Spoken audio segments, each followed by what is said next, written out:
बात कर लेते हैं बिहार की, जहां के सुपौल में उस वक्त दर्दनाक हादसा हो गया जब लोगों से भरी एक नाव नदी में पलट गई।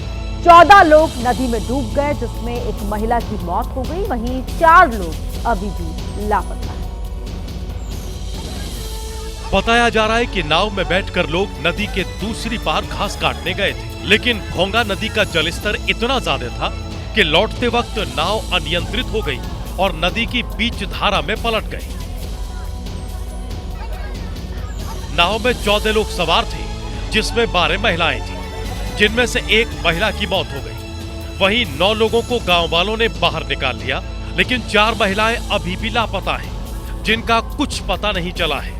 पुलिस और एनडीआरएफ की टीम गोताखोरों के साथ मिलकर उनकी तलाश में जुटी है, लेकिन अभी तक कोई कामयाबी नहीं मिली है। वहीं इस हादसे से गांव में मातम पसरा है। कहा जा रहा है कि नाव में जरूरत से ज्यादा लोग सवार थे।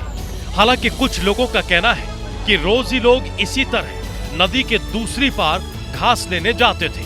फिलहाल रेस्क्यू ऑपरेशन जारी है। बिहार में पिछले 9 साल से शराब बंदी है, लेकिन इसके बावजूद भी शराब की तस्करी रुकने का नाम नहीं ले रही है और तस्करों पर नकेल कसते हुए बिहार पुलिस ने नवादा से 186 लीटर शराब बरामद की।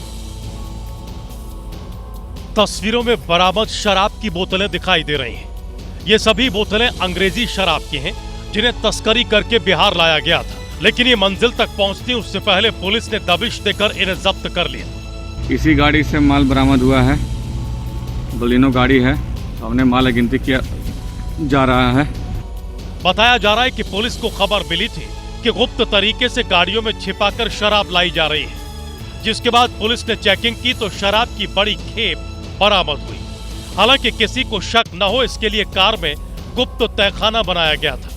इसी तहखाने के भीतर शराब छिपाई गई थी, लेकिन पुलिस ने चेकिंग की तो उसकी नजर तहखाने पर पड़ी, जिसमें कपड़े में बांधकर शराब की बोतलें रखी गई थी। गुप्त सूचना प्राप्त हुआ था कि गढ़दीबौर में मंदिर से पूरब की ओर जो पुलिस लाइन की तरफ एक रोड जाती है, उसी टोला में बलिनो नामक गाड़ी जो है वो शराब लेके इधर परिवहन करेंगे।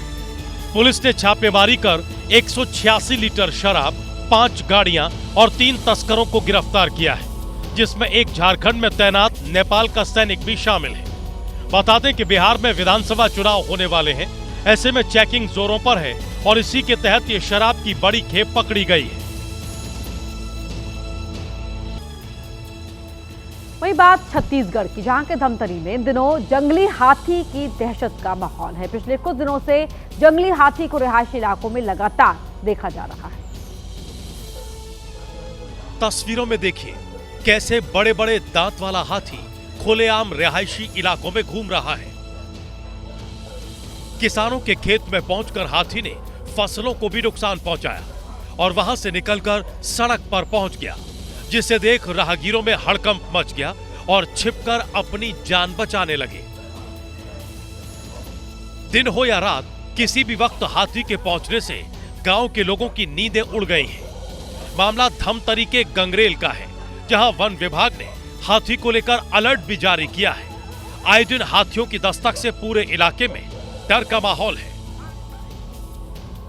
प्रशांत किशोर और अशोक चौधरी के बीच सियासी तकरार बढ़ती जा रही है। बिहार सरकार के मंत्री अशोक चौधरी ने प्रशांत किशोर को 100 करोड़ रुपए की मानहानि का नोटिस भेजा है। कोर्ट ने 17 अक्टूबर को पेशी के लिए बुलाया है। प्रशांत किशोर ने 200 करोड़ की जमीन खरीदने का आरोप लगाया था। अब 100 करोड़ के नोटिस पर प्रशांत किशोर का बयान आया है।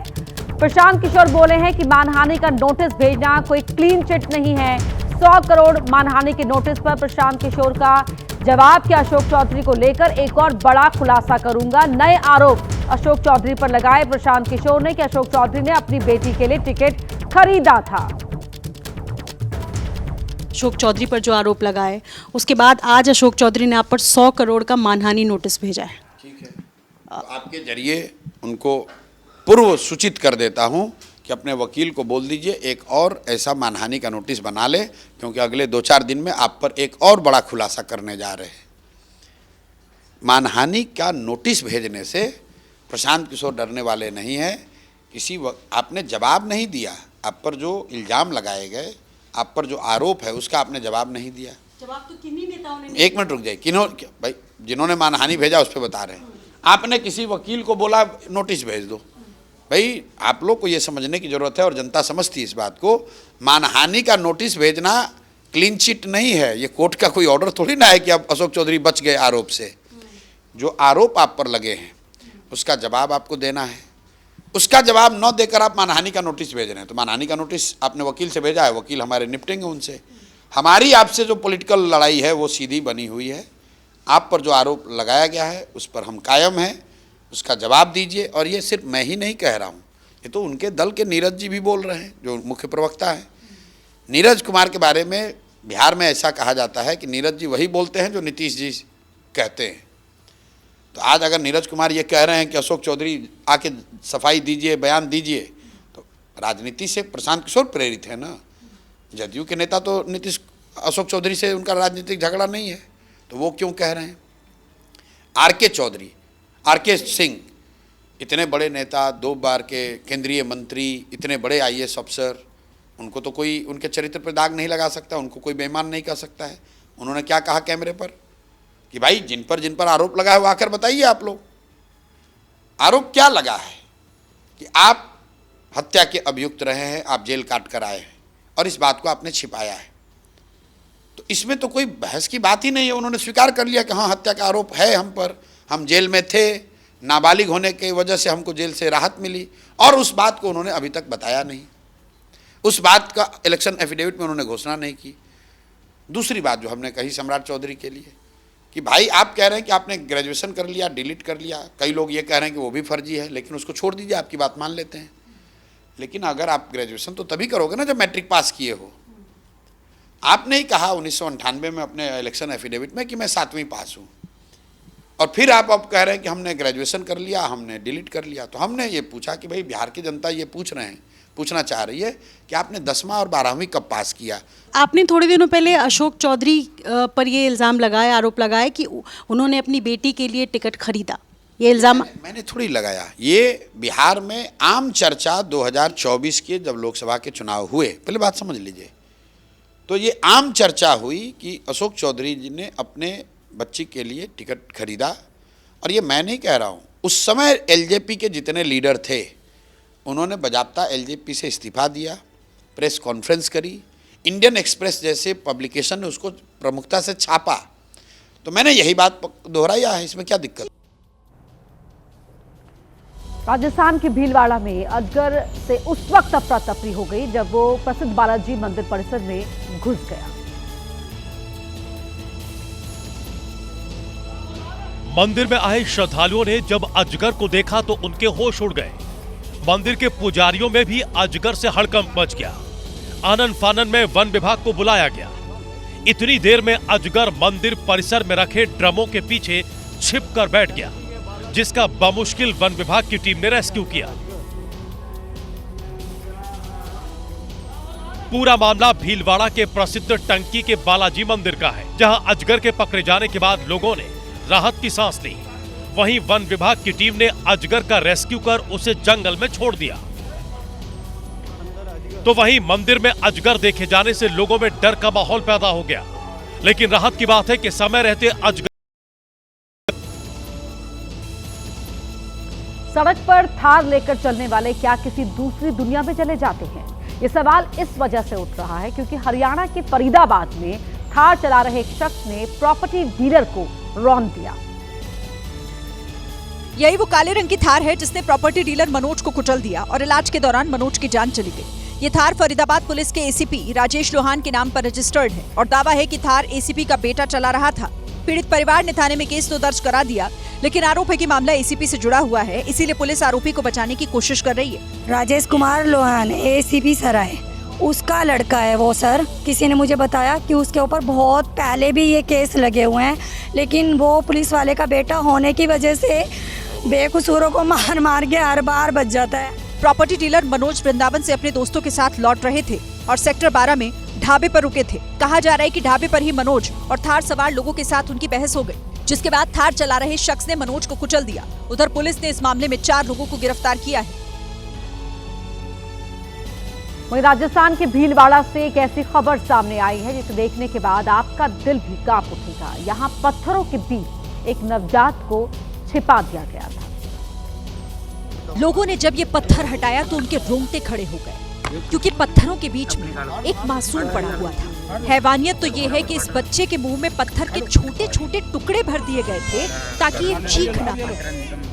इसके अलावा फेविक्विक से उसके होंठ और पत्थर को चिपकाने की कोशिश की गई ताकि उसका दम घुट जाए। फेविक्विक को चिपका ही सही मुंह होना भाई, आवाज न निकाल सके। जब मासूम के मुंह से पत्थर के छोटे टुकड़े निकाले गए तो वो जोर जोर से रोने लगा।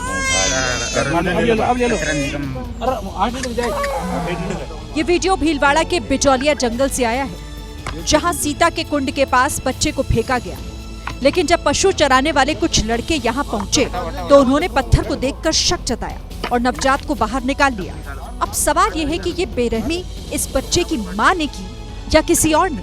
फिलहाल पुलिस मामले की जांच कर रही है। झारखंड के दुमका में एक शख्स ने अपनी बेटी की शादी की, लेकिन जब दामाद को दहेज में ट्रैक्टर नहीं मिला तो उसने ससुर को ही पीट पीट कर मार डाला। 1 साल पहले ही सुधीर यादव ने गांव की रहने वाली सोनम से लव मैरिज की थी और बताया जा रहा है कि शादी के बाद से ही सुधीर की नजर अपने ससुर रविंद्र की संपत्ति पर थी। रविंद्र के पास 3 ट्रैक्टर थे और सुधीर चाहता था कि एक ट्रैक्टर उसे मिल जाए। बार बार वो ट्रैक्टर की डिमांड भी करता, लेकिन रविंद्र अपने दामाद को ट्रैक्टर नहीं देना चाहते थे। इस बीच जब रविंद्र अपनी बेटी से मिलने उसके ससुराल पहुंचे तो ट्रैक्टर को लेकर एक बार फिर दामाद से उनका झगड़ा हो गया। इसी दौरान सुधीर यादव ने ससुर रविंद्र को इतना पीटा कि उनकी मौत हो गई। सोनम अपने माँ बाप की इकलौती बेटी थी और सुधीर चाहता था कि सोनम के पिता के पास जो कुछ भी है वो सब उसे मिल जाए। फिलहाल पुलिस ने सुधीर को गिरफ्तार कर लिया है। यूपी के कुशीनगर में ईश्वर यादव नाम के शख्स को तीसरी शादी करना भारी पड़ गया। तीसरी शादी से नाराज ईश्वर यादव के बेटे ने ही उनका कत्ल कर दिया। वहीं पुलिस ने आरोपी बेटे को अरेस्ट कर लिया है। पुलिस की कस्टडी में दिख रहे आरोपी का नाम सत्येंद्र है, जो कि मृतक ईश्वर यादव का छोटा बेटा है। पुलिस की शुरुआती जांच में सामने आया कि ईश्वर यादव की तीसरी शादी के बाद ही घर में पारिवारिक कलह शुरू हो गया था और जब 1 महीने पहले घर से बाहर रह रहा सत्येंद्र वापस लौटा तो विवाद और ज्यादा बढ़ गया। वारदात की रात भी तीसरी शादी को लेकर ही झगड़ा शुरू हुआ। इस दौरान सत्येंद्र ने अपने पिता पर रॉड और धारदार हथियार से हमला कर दिया और बाद में पिता को उठाकर छत से नीचे फेंक दिया, जिससे ईश्वर यादव की मौत हो गई। घरेलू विवाद एवं जमीन के बंटवारे को लेकर इनमें लड़ाई झगड़ा हुआ, जिसके कारण ये घटना कारित की गई। देर रात हुई मारपीट में आरोपी सत्येंद्र की सौतेली मां को भी गंभीर चोट आई है। यूपी की राजधानी लखनऊ में दूसरे धर्म की लड़की से मोहब्बत करना एक लड़के को ऐसा भारी पड़ा कि उसकी जान चली गई। इस घटना ने लोगों के रोंगटे खड़े कर दिए।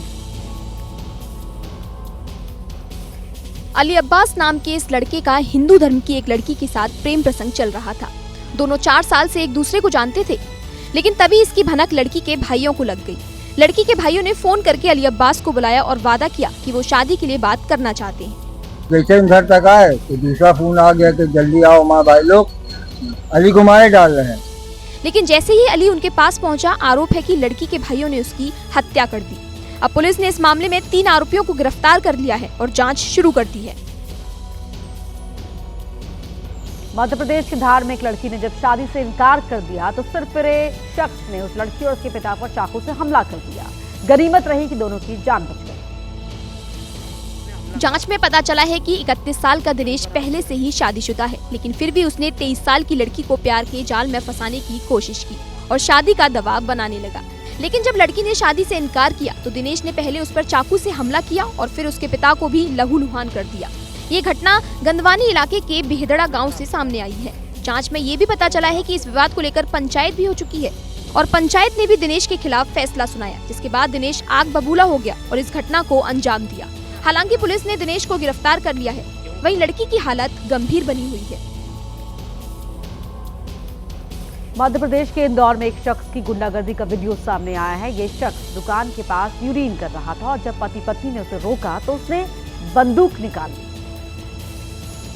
काय को पेशा कर रहे हो, जब मना कर रहे हो तभी कर रहे हो है? जी कौन सा दादागिरी चल रही है?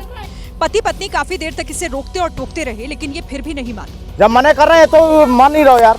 पेशाब करने के बाद ये शख्स पति पत्नी को धमकाने लगा। बच्ची कहाँ कर रही होती, समझ नहीं आई तुम्हारी में? बच्ची को अंदर रखो ना यार, बच्ची को घर पे रखो इतनी रात में, रात के 11 बजे बच्ची को बाहर क्यों रखो? इस दबंग ने पहले पति पत्नी से बहस की और फिर बंदूक निकाल ली। बताया जा रहा है कि इस दबंग ने शराब पी हुई थी। हालांकि वीडियो वायरल होने के बाद पुलिस ने इस दबंग को गिरफ्तार कर लिया है और इसकी लाइसेंसी बंदूक को जब्त करके उसका लाइसेंस रद्द करने की प्रक्रिया शुरू कर दी है। महाराष्ट्र के कल्याण से सामने आए एक वीडियो ने सियासी तपिश को बढ़ा दिया है। यहाँ कुछ बीजेपी कार्यकर्ता कांग्रेस नेता प्रकाश उर्फ मामा पगारे को जबरन साड़ी पहनाते नजर आए। दो लोगों ने कांग्रेस नेता मामा पगारे के हाथ पकड़े। एक युवक ने डिब्बे से साड़ी निकाली और फिर उसे कांग्रेस नेता मामा पगारे की कमर पर बांधना शुरू कर दिया। इस दौरान कांग्रेस नेता मामा पगारे लगातार ऐसा न करने के लिए कहते रहे, लेकिन वो नहीं माने। पहले कमर पर साड़ी बांधी, फिर साड़ी के पल्लू सिर पर डालकर वीडियो बनाया। साड़ी बांधने वाले युवकों ने खुद को बीजेपी कार्यकर्ता बताया और आरोप लगाया कि मामा पगारे ने पीएम मोदी का साड़ी पहने फोटो वायरल किया था। इसके जवाब में उन्होंने मामा पगारे को साड़ी पहनाई। वही इस घटना को कांग्रेस ने निंदनीय करार दिया। डोंबिवली की घटना बहुत ही घिनौनी घटना है। उनके साथ एक अभद्र व्यवहार किया है तो हम इसकी कड़ी शब्दों में इसकी निंदा करते हैं। कांग्रेस ने इस मामले में तुरंत पुलिस केस दर्ज कर कार्रवाई की मांग की है। कुछ नेता ऐसे होते हैं कि जब वो झूठ बोलते हैं तो झूठ भी उनकी बातों को सुनकर शर्मा जाता होगा। एक ऐसे ही नेता हैं रवि किशन, जिन्होंने ऐसा झूठ बोला कि लोग अब उन पर हंस रहे हैं। 3000 का जैकेट था, वो 1600 रुपए में हो गया। साड़ी हो, लहंगा हो, चुनरी हो या त्योहार की सारी वस्तुएं हो, शैम्पू हो, टेलीविजन हो, फ्रिज हो, वॉशिंग मशीन हो, सब पर 50% से ज्यादा असर आ गया।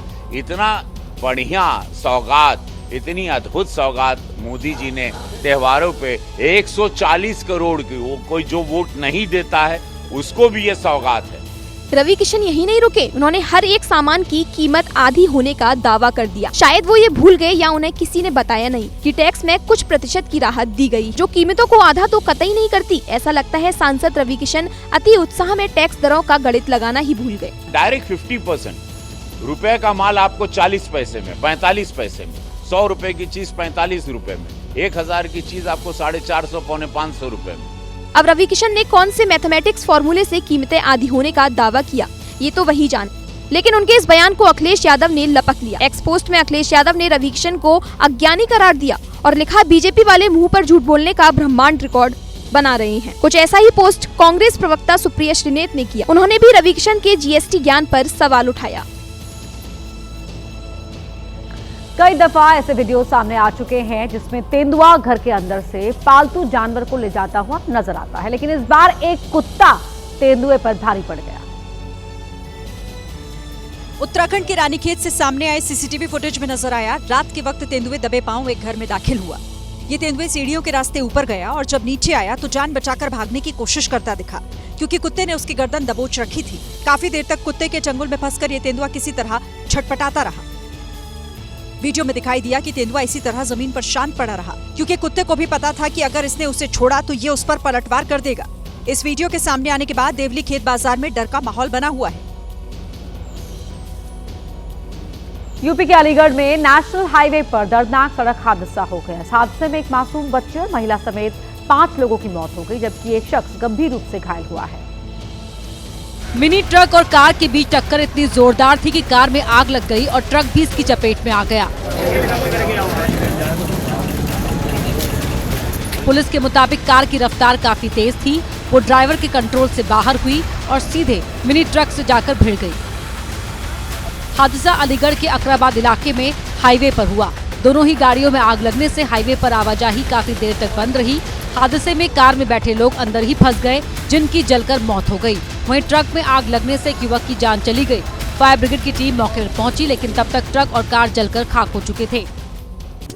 और अब बात करते हैं यूपी के उन्नाव की, जहां भीषण सड़क हादसा हो गया। आगरा लखनऊ एक्सप्रेसवे पर ट्रेलर ने खड़े ट्रक में टक्कर मार दी। हादसे में 3 लोगों की जान चली गई। ट्रक की हालत देखकर अंदाजा लगाया जा सकता है कि हादसा कितना भयानक रहा होगा। दरअसल ट्रक के ड्राइवर और क्लीनर पंचर बना रहे थे। तेज रफ्तार ट्रेलर ने पहले ट्रक में टक्कर मारी और फिर ड्राइवर और क्लीनर को कुचल दिया। भिड़ंत इतनी जोरदार थी कि ट्रेलर भी बेकाबू होकर सड़क पर पलट गया। ट्रेलर के ड्राइवर की भी मौके पर ही मौत हो गई।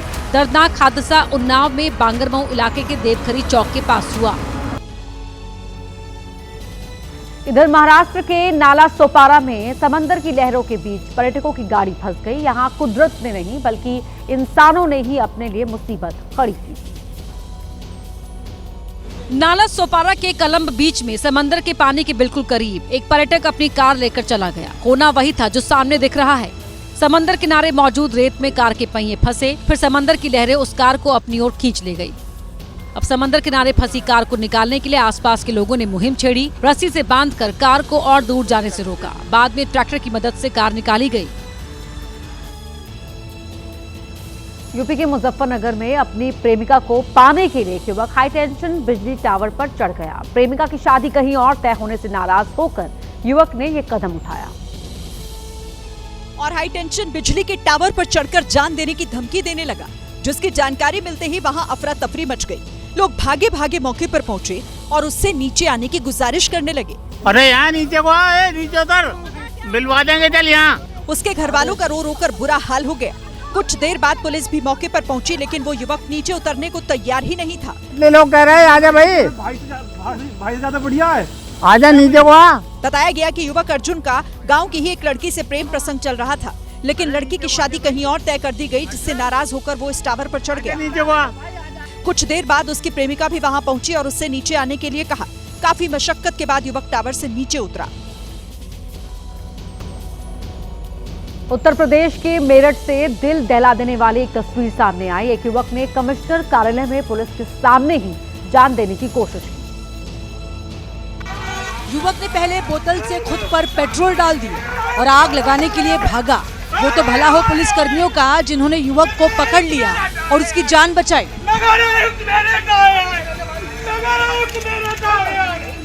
युवक नगर निगम के अधिकारियों से परेशान था। 1 साल पहले इस युवक की भतीजी की सड़क हादसे में मौत हो गई थी। युवक लंबे समय से नगर निगम के अधिकारियों से आवासीय कॉलोनी में भारी वाहनों के प्रतिबंध की मांग कर रहा था, लेकिन किसी ने उसकी बात नहीं सुनी। इंसान नहीं है, आदमी तो इंसान है। इसलिए इस युवक ने आत्महत्या का फैसला किया। तस्वीरें मेरठ के कमिश्नर कार्यालय परिसर की हैं। पुलिस ने युवक को समझाया, जिसके बाद युवक ने बताया कि उसे इंसाफ नहीं मिला, इसलिए उसने ये कदम उठाया। जब इनके अंदर इंसानियत है नहीं, अब मुझे ये बताओ, मैं तो न्याय मांगूंगा नहीं। बिहार के औरंगाबाद में खेल महोत्सव का उद्घाटन हुआ। इस कार्यक्रम में इलाके के पूर्व सांसद सुशील कुमार सिंह ने शिरकत की, लेकिन अब उनका एक वीडियो वायरल हो रहा है। वीडियो औरंगाबाद के इंडोर स्टेडियम का है। बैडमिंटन खेल रहे खिलाड़ियों को देखकर पूर्व सांसद सुशील कुमार सिंह ने भी हाथों में रैकेट थाम लिया और जैसे ही पीछे जा रही शटल को हिट किया, धड़ाम से गिर पड़े।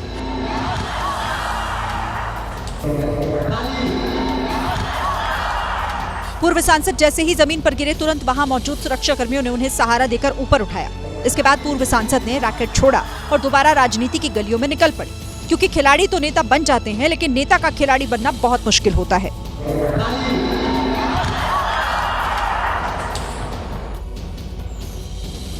उत्तराखंड की धामी सरकार ने कुछ समय पहले ही नकल विरोधी कानून बनाया था और दावा किया था कि इस कानून से नकल माफियाओं की कमर टूट जाएगी, लेकिन अभी 8 महीने भी पूरे नहीं हुए कि प्रदेश में पेपर लीक कांड हो गया। रविवार को उत्तराखंड में यूके ट्रिपल एससी ने एग्जाम कराया था, लेकिन तभी पेपर लीक की खबर ने बड़ा बवाल खड़ा कर दिया। युवा सड़क पर आ गए और सरकार के खिलाफ नारेबाजी करने लगे। हालांकि इस मामले में तेजी दिखाती हुई उत्तराखंड पुलिस ने मुख्य आरोपी खालिद को पकड़ लिया। हिरासत में लेने के बाद पहले हरिद्वार पुलिस ने खालिद से पूछताछ की और फिर देहरादून पुलिस के हवाले कर दिया। अब पुलिस इस बात का पता लगाने की कोशिश कर रही है कि पेपर लीक के इस कांड में और कौन कौन शामिल था। उत्तर प्रदेश में गाड़ियों पर जाति लिखने वालों के खिलाफ एक बार फिर प्रशासन एक्शन में है। शहर शहर पुलिस गाड़ियों को रोककर जाति वाले स्टिकर्स को हटाती हुई दिखाई दी। अगर आपकी बाइक, कार या किसी भी गाड़ी में जाति का जिक्र है तो तुरंत हटा लीजिए, क्योंकि अगर नहीं हटाया तो पुलिस हटाने में देर नहीं करेगी। साथ ही चालान वाली मार का पड़ना भी तय है। शामली और हापुड़ से आई इन तस्वीरों में कार बाइक सवारों को रोक रोक कर उस पर चस्पा जातियों को हटा दिया गया। गाड़ियों से काली फिल्म भी हटाई गई। बात सिर्फ स्टिकर और काली फिल्म तक ही सीमित नहीं है कि जगह जगह लगी जातियों वाले बोर्ड के खिलाफ भी यूपी सरकार एक्शन की तैयारी में है। सीएम योगी का सख्त आदेश है कि कोई भी अपनी गाड़ी, नंबर प्लेट और रास्तों पर लगे बोर्ड पर जाति का जिक्र नहीं करेगा। हालांकि कैबिनेट मंत्री संजय निषाद का इस मुद्दे पर अपना तर्क है। जाति लिखेगा नहीं तो पाएगा कैसे भाई? जाति के आधार पर सत्ता में आकर के सत्ता की मलाई लेते रहे हैं, उनको जरूर इससे आपत्ति हो सकती है। खैर, यूपी पुलिस इस मुद्दे पर मुहिम चला रही है। तेलंगाना का खम्मम शहर इस वक्त चोरों के आतंक से दहशत में है, जहां की वाईएसआर कॉलोनी में चोरों ने एक ही रात में कई घरों में धावा बोल दिया और लाखों के गहने और कैश चुरा लिया। हाथों में टॉर्च, कुछ के चेहरों पर नकाब और देखते ही देखते लाखों के गहने और नोटों की गड्डी लेकर चोर 9-2-11 हो गए। इन चोरों ने ऐसी चोरी सिर्फ एक जगह नहीं बल्कि एक ही रात में 6 जगह की है। खम्मम की वाईएसआर कॉलोनी जब नींद के आगोश में थी, तभी चोरों की इस टोली ने एक एक कर 6 घरों को निशाना बनाया। जानकारी के मुताबिक चोरों ने 6 घरों से कुल 65 तोला सोना और करीब 13,60,000 रुपए नकद चुराए। बताया जा रहा है कि चोरों ने छुरी और लोहे की रॉड का इस्तेमाल किया और किसी तरह की हिंसा नहीं की। अब पुलिस सीसीटीवी और फिंगरप्रिंट के आधार पर चोरों की तलाश में जुट गई है। एक ही रात में हुई 6 चोरियों से इलाके में डर का माहौल है। कर्नाटक के बेलगावी जिले से हिंदू संगठन के हंगामे की तस्वीरें सामने आई हैं। हंगामा गौमांस के शक को लेकर हुआ। पुलिस ने केस दर्ज कर 8 लोगों को गिरफ्तार कर लिया है। ट्रक के पहले शीशे तोड़े और फिर उसे आग के हवाले कर दिया। हिंदू संगठनों का आरोप है कि इस ट्रक में गोमांस ले जाया जा रहा था। मामला कर्नाटक के बेलगावी के कागवाड़ तालुका का है। बताया जा रहा है कि ट्रक से मांस हैदराबाद जा रहा था। हिंदू संगठन के कार्यकर्ताओं को शक हुआ कि ट्रक में गोमांस है। उन्होंने ट्रक को रोका और उसमें आग लगा दी। ट्रक के ड्राइवर और क्लीनर से मारपीट भी की गई। हंगामे की जानकारी मिलते ही पुलिस इलाके में पहुंच गई और एफआईआर दर्ज कर कुछ लोगों को गिरफ्तार किया। पंजाब के लुधियाना में उस वक्त दहशत फैल गई जब एक बहुमंजिला इमारत में भीषण आग लगी। फायर ब्रिगेड ने कड़ी मशक्कत के बाद आग पर काबू पाया। आग अचानक लगी और देखते ही देखते स्थिति भयानक हो गई। जहां आग लगी वो फिरोज गांधी मार्केट में आरएस टावर है। आग टावर में मौजूद आईडीएफसी बैंक की ब्रांच तक पहुंच गई। बैंक के कई अहम दस्तावेज और फर्नीचर का सामान भी जलकर राख हो गया। बताया जा रहा है कि आग तीसरी मंजिल पर शॉर्ट सर्किट से लगी, लेकिन राहत की बात यह रही कि जानमाल का नुकसान नहीं हुआ, क्योंकि जैसे ही लोगों ने आग की शुरुआती लपटें देखी, तुरंत बैंक को सूचित किया, जिससे लोग सुरक्षित बाहर निकल गए। धुआं पूरे इलाके में फैल गया। समय रहते ही फायर ब्रिगेड की टीम भी आ गई और उसने आग पर काबू पा लिया।